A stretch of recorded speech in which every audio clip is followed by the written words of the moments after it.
ഹോസ്പിറ്റലിലെ ചെക്കപ്പ് കഴിഞ്ഞിട്ട് ഞങ്ങൾ നേരെ പോയത് ഷാപ്പിലേക്കാണ് കേട്ടോ. ഷാപ്പിലേക്ക് കള്ളു കുടിക്കാൻ മാത്രമല്ല, നല്ല അസൽ ഫുഡ് കഴിക്കാനാണ് ഞങ്ങൾ പോയത്. അവിടുത്തെ കരൾ റോസ്റ്റ് എനിക്ക് കുറേ നാളുകൊണ്ട് കഴിക്കണമെന്ന് ഭയങ്കര ആഗ്രഹം. അങ്ങനെ ഞാനും ദേവേട്ടനും കൂടെ അങ്ങനെ വന്നു. ഞങ്ങൾക്ക് സ്ഥിരം ഇരിക്കുന്ന സ്ഥലത്ത് തന്നെയാണ് ഇന്ന് വരുന്നത്. അങ്ങനെ ഓർഡറൊക്കെ പറഞ്ഞിട്ട് ഞങ്ങൾ കൈ കഴുകാൻ പോയി. അങ്ങനെ ഞങ്ങൾ വെയിറ്റ് ചെയ്യുവാണ്. വെയിറ്റ് ചെയ്തപ്പോൾ സൂപ്പർ കരൾ റോസ്റ്റും അപ്പം, അതുപോലെ തന്നെ കപ്പയും അതുപോലെ കക്കിറച്ചിയാണ് കേട്ടോ ഓർഡർ ചെയ്തത്. അപ്പോൾ ഫുഡ് കഴിച്ചുകൊണ്ടിരുന്ന സമയത്ത് ഒരു ഗ്ലാസ് കള്ളും വന്നു. അങ്ങനെ കള്ള് കുടിച്ചു. ഗർഭിണികൾ കള്ള് കുടിക്കാൻ പാടില്ല, അതുകൊണ്ട് ഞാൻ കുടിച്ചിട്ടില്ല. അങ്ങനെ ദേവേട്ടന് വേണ്ടി കള്ളൊക്കെ വന്നു, അതൊക്കെ ഒഴിച്ചു, അതൊക്കെ കുടിച്ചു, പതിയെ ഇരുന്നു, ഫുഡൊക്കെ കഴിച്ചു.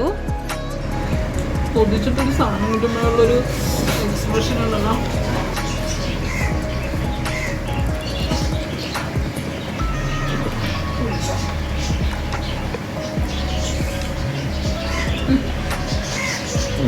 കഴിച്ചു കേട്ടോ.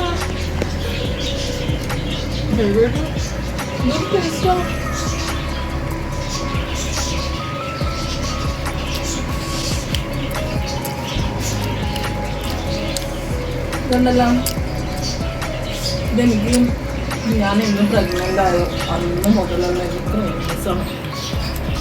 ഈ ചപ്പുട്ടി വന്നിട്ട് ഈ കരള് റോസ്റ്റ് ചെയ്ത് കഴിക്കുന്നത്.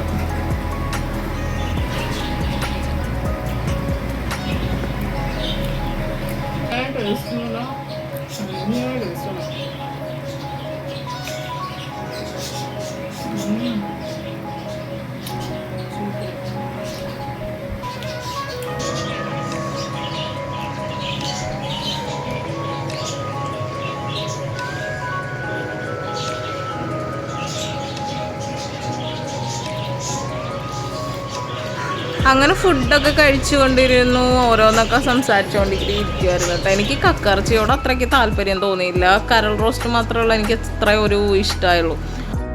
അപ്പോൾ ഫുഡൊക്കെ കഴിച്ച് ഞങ്ങൾ കുറച്ച് നേരമൊക്കെ ഇരുന്നിട്ട് ഇറങ്ങുമായിരുന്നു കേട്ടോ. അപ്പോൾ ഇന്ന് ഇത്ര തന്നെ ഉള്ളൂ. ഓക്കെ, ടാറ്റാ.